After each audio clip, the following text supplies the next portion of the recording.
ఇంతకుముందు మేము పచ్చిమిర్చి 50 రూపాయలు ఉండే, ఇప్పుడు 100 రూపాయలు అయిపోయింది. ఒక వారానికి సరిపడే కూరగాయలకు 500 రూపాయలు అవుతుండే, ఇప్పుడు ఒక రోజుకి సరిపడే కూరగాయలకు 250 రూపాయలు అవుతుంది. ఈ విధంగా మాపై సామాన్యులపై చాలా భారం పడుతుంది. ఒక సొరకాయ 40 రూపాయల నుంచి చేతులు పట్టుకున్న సొరకాయ ధర ఎంత ఉంటుంది? 40 రూపాయలు, అప్పుడు 20 రూపాయలు 15 రూపాయలు ఉండే, కానీ ఇప్పుడు 40 రూపాయలు అయింది.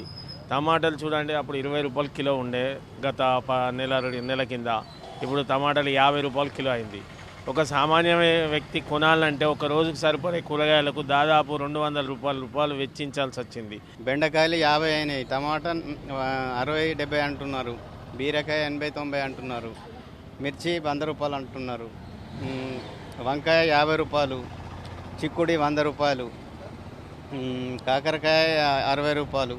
మామూలుగా 50 రూపాయలకి 40 రూపాయలకి కిలో కూరగాయలు వచ్చేటి ఇప్పుడు 100 రూపాయలకి తక్కువ ఏదీ లేదు. 100 రూపాయల కంటే తక్కువ ఏదీ లేదు. ఒక 100 రూపాయల కూరగాయలు తీసుకెళ్తే ఒక రోజుకే సరిపోతుంది. మామూలుగా అయితే ఇంతకుముందు వారానికి ఒక 300 రూపాయలు అయిపోయేది.